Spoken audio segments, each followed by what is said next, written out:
بسم اللہ والحمد للہ والصلاة والسلام علی رسول اللہ وبعد۔ صحیح بخاری کی کتاب الاعتصام بالکتاب والسنہ سے آج کی حدیث پیش خدمت ہے۔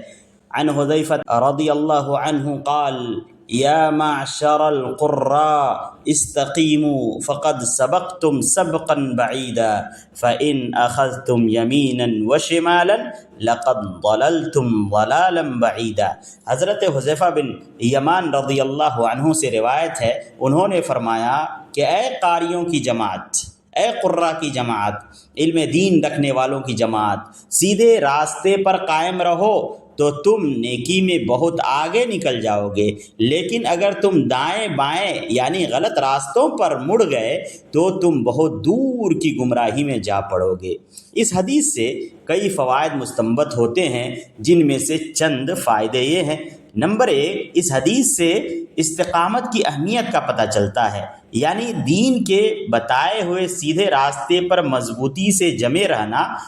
حضرت حذیفہ رضی اللہ عنہ نے یہ واضح کیا کہ کامیابی کا مدار کسی نئی چیز کی ایجاد پر نہیں، بلکہ اسی راستے پر چلنے میں ہے جو اللہ اور اس کے رسول صلی اللہ علیہ وسلم نے دکھایا ہے۔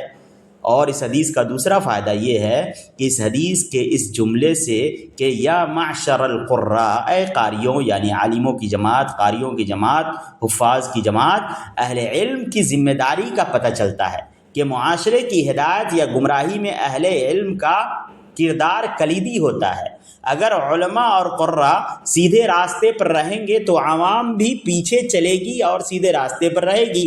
اگر خود قراء اور علماء بھٹک جائیں تو پوری امت کی گمراہی کا خطرہ بڑھ جاتا ہے۔ تیسرا فائدہ اس حدیث کا یہ کہ اس حدیث سے افراط و تفریط سے بچنے کی طرف بھی اشارہ ہے، یعنی عبارت میں یمیناً و شمالاً، دائیں اور بائیں مڑنے سے مراد دین میں حد سے زیادہ بڑھ جانا، یعنی غلو کرنا یا دین میں کمی کرنا، افراط و تفریط میں مبتلا ہو جانا۔ دائیں طرف مڑنا یعنی دین میں سختی یا بدعت کا ایجاد کرنا، بائیں طرف مڑنا یعنی احکام الہی کی نافرمانی یا دنیا پرستی میں غرق ہو جانا۔ ان دونوں صورتوں کا انجام کیا ہوگا؟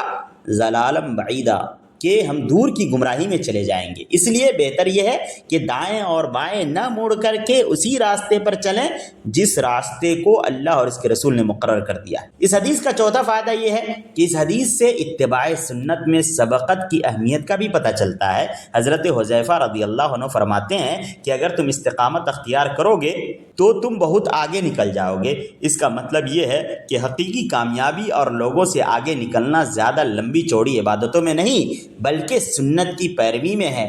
واللہ اعلم وصلی اللہ وسلم علی عبدہ ورسولہ نبینا محمد وآلہ وصحبہ اجمعین۔